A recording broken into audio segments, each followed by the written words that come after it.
वेंकटेश्वर स्वामी मंदिर की कथा भविष्योत्तर पुराण से।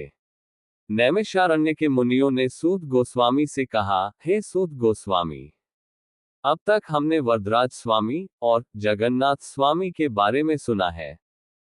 अब वेंकटाचल महात्म्य का वर्णन करें। इस पर सूत गोस्वामी ने इस प्रकार कहा। एक बार गंगा नदी के तट पर मुनियों द्वारा एक महान यज्ञ किया जा रहा था। तब नारद मुनि वहां आए और मुनियों से कहा, इस यज्ञ का फल आप परमेश्वर को अर्पित करें, और वे चले गए। मुनियों ने ब्रह्मा, विष्णु और महेश त्रिमूर्ति में से कौन परमेश्वर है, ये जानने के लिए भृगु महर्षि को भेजा। भृगु महर्षि पहले ब्रह्मा जी के पास गए और साष्टांग नमस्कार किया, लेकिन ब्रह्मा जी ने उन्हें कोई भी आशीर्वाद नहीं दिया। इसलिए भृगु महर्षि वहां से कैलाश की ओर चले गए। कैलाश में शिवजी पार्वती देवी के साथ एकांतवास कर रहे थे। पार्वती देवी भृगु महर्षि के आगमन को देखकर संकोच के कारण शिवजी से दूर चली गईं। तब शिवजी ने कहा, जब पति पत्नी अकेले में हो तो बिना अनुमति के आप कैसे अंदर चले आए, और क्रोधित होकर उनका संहार करने के लिए तैयार हुए। इस पर भृगु महर्षि ने उन्हें कहा, मैं क्यों यहाँ आया हूँ, इस बात को सोचे समझे बिना ही मुझे नष्ट करने के लिए आ रहे हो। इसलिए मैं तुम्हें श्राप देता हूँ कि आज से तुम्हें पृथ्वी पर मातृलिंग पूजा ही मिलेगी। और फिर भृगु महर्षि कैलाश से वैकुंठ की ओर चले गए। वैकुंठ में उस समय भगवान विष्णु आदिशेष पर शयन कर रहे थे। भृगु महर्षि ने सोचा कि यह भगवान विष्णु की परीक्षा लेने का उचित समय है, और उन्होंने भगवान विष्णु के पास जाकर उनके वक्षस्थल पर अपने पैर से प्रहार किया।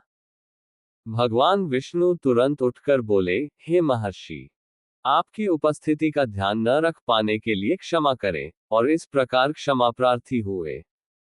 फिर उन्होंने महर्षि को सिंहासन पर बैठाया और कहा, मेरा वक्षस्थल वज्र से भी 8 गुना कठोर है, इसलिए आपके पैर में दर्द हो रहा होगा। फिर उन्होंने गुनगुने जल से महर्षि का पाद प्रक्षालन किया और उस पानी को भक्ति से अपने सिर पर छिड़का। बाद में भृगु महर्षि गंगा नदी के तट पर लौट आए और वहां एकत्रित सभी मुनियों को बताया कि उन्होंने ब्रह्मा, विष्णु और महेश को कैसे परखा। मुनियों ने तब निष्कर्ष निकाला कि भगवान विष्णु ही परमेश्वर है, और यज्ञ का फल भगवान विष्णु को समर्पित किया जाना चाहिए। भृगु महर्षि द्वारा ब्रह्मा, विष्णु और महेश का परीक्षण पद्म पुराण और भागवत में उल्लेखित है। पद्म पुराण में भृगु महर्षि के द्वारा त्रिमूर्ति के परीक्षण के बाद मुनियों ने निष्कर्ष निकाला कि विष्णु ही परमेश्वर हैं, और यज्ञ का फल विष्णु को समर्पित किया। भागवत में शुकदेव गोस्वामी ने परीक्षित महाराज से कहा, कुछ लोग मानते हैं कि ब्रह्मा इस सृष्टि के सृष्टा हैं, कुछ लोग शिव को और कुछ विष्णु को। सरस्वती नदी के किनारे मुनियों ने इस संदेह को दूर करने के लिए भृगु महर्षि को भेजा। भृगु महर्षि ने त्रिमूर्ति का परीक्षण किया और निष्कर्ष निकाला कि ब्रह्मा, विष्णु और महेश में से विष्णु ही परमेश्वर है।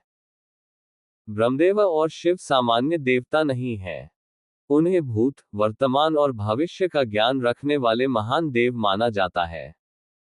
तथापि पुराणों में कुछ प्रसंग ऐसे भी दिखाई देते हैं जिनमें वे रजोगुण और तमोगुण के प्रभाव में होने के समान व्यवहार करते हैं। परंतु यह उनके अज्ञान के कारण नहीं था, बल्कि लोगों को ये बोध कराने के लिए कि नारायण ही परमेश्वर हैं, भगवान की दिव्य लीला के रूप में हुआ था। आचार्यों ने इस प्रकार स्पष्ट किया है। भृगु महर्षि के चले जाने के बाद लक्ष्मी देवी ने विष्णु से कहा, जब भृगु ने अपने पैर से मेरे निवास स्थान के ऊपर प्रहार किया, तब उसे श्राप देने के बजाय आपने उसकी सेवा की। इसके कारण अब मैं इस वैकुंठ में नहीं रह सकती। ये कहकर लक्ष्मी देवी दुखित होकर वैकुंठ छोड़कर करवीरपुर में तपस्या करने लगी। लक्ष्मी देवी के अनुपस्थिति नारायण को वैकुंठ में रहना अच्छा नहीं लगा।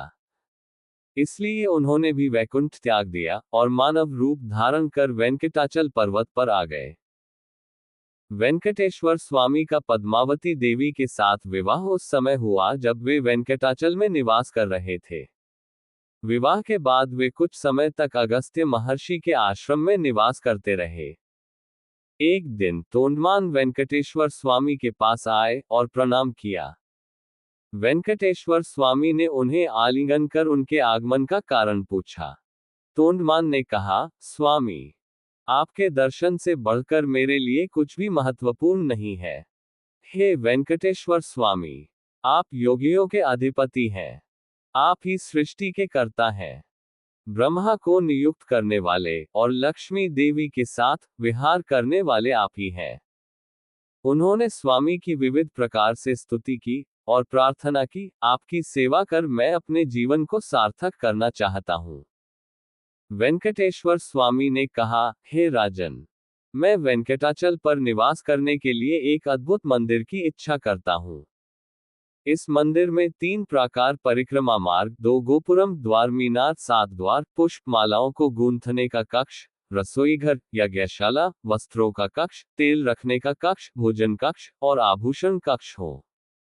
भव्यता से इसका निर्माण करो। मंदिर के निर्माण के दौरान वेंकटेश्वर स्वामी ने तोंडमान से कहा, मंदिर निर्माण की जगह पर स्थित इमली का वृक्ष मेरे निवास का स्थान है। चंपा का वृक्ष लक्ष्मी देवी का निवास स्थान है। इसलिए इन वृक्षों को मत हटाओ। मुनियों के साथ तुम भी इन वृक्षों की पूजा करो। तोंडमान ने वेंकटेश्वर स्वामी के निर्देशानुसार मंदिर का निर्माण कराया। उन्होंने श्रीनिवास मंगापुरम से मंदिर की सीढ़ियों का भी निर्माण कराया और स्वामी को समर्पित किया। वेंकटेश्वर स्वामी ने शुभ मुहूर्त में देवताओं समेत उस मंदिर में प्रवेश किया और पद्मावती को अपने वक्षस्थल पर स्थान दिया, अपने बाएं हाथ को कमर पर रखा और अपने दाएं हाथ से अपने चरणों का आश्रय स्वीकार करने का संकेत दिया और अर्चा मूर्ति बन गए।